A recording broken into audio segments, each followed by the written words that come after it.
Zee 24 तास एक पाऊल पुढे। ऑलिम्पिकच्या बातम्यांचा वेध घेताना आपल्यासोबत आहेत दैनिक दिव्य मराठीचे क्रीडा पत्रकार विनायक दळवी। अथेन्स आणि बीजिंग ऑलिम्पिकमध्ये त्यांनी वृत्तांकन केलंय, आता ते लंडनमध्ये वृत्तांकन करतायत। सर नमस्कार, आपल्यासोबत दळवी सर आहेत, दिव्य मराठीचे ते क्रीडा पत्रकार आहेत। सर, लंडन हे आता पूर्ण ऑलिम्पिकसाठी सज्ज झालंय, आता लंडनची नेमकी कशी स्थिती आहे, काय सांगाल लंडनच्या तयारीबद्दल? म्हणजे बघा, ब्रिटिश लोकांचं प्रत्येक गोष्टीचं काम आखीवरेखीव पद्धतीने असतं। म्हणजे मला आठवतं गेल्या वर्षी जेव्हा मी भारत आणि इंग्लंड यांच्यातील 100वा कसोटी सामना पाहण्यासाठी गेलो होतो, त्या मुद्दाम स्ट्रॅटफर्ड येथील ऑलिम्पिक जे प्रमुख केंद्र आहे, मुख्य स्टेडियम आहे, ते पाहायला गेलो होतो।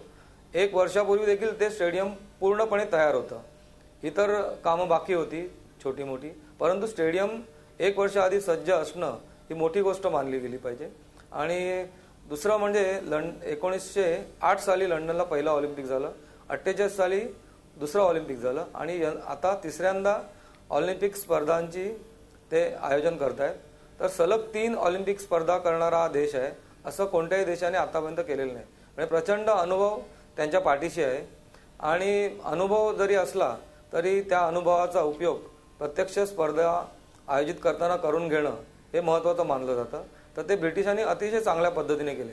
तरीही आपण म्हणतो त्यामुळे लोकसंख्या प्रचंड किंवा गर्दी प्रचंड याचं आव्हान त्यांच्यासमोर आहे। लंडन हे जगातील सर्वात गजबजलेलं शहर आहे, त्यामुळे या शहरात जेव्हा त्यांनी ऑलिम्पिक लेन ही 30 किलोमीटर लांबीचा रस्ता जेव्हा फक्त ऑलिम्पिक खेळाडू, पदाधिकारी, पत्रकार किंवा ऑलिम्पिकची वाहनं यांच्यासाठी राखून ठेवला, त्या रस्त्यामुळे आता सध्या तिथे प्रचंड गोंधळ झालेला आहे। लोकांना ते रुचलेलं नाहीये, कारण मुळातच तिथील काही रस्ते अतिशय चिंचोळे आहेत, त्यातच ऑलिम्पिक लेन असल्यामुळे तिथे जाता येताना सर्वसामान्यांना त्रास होतोय।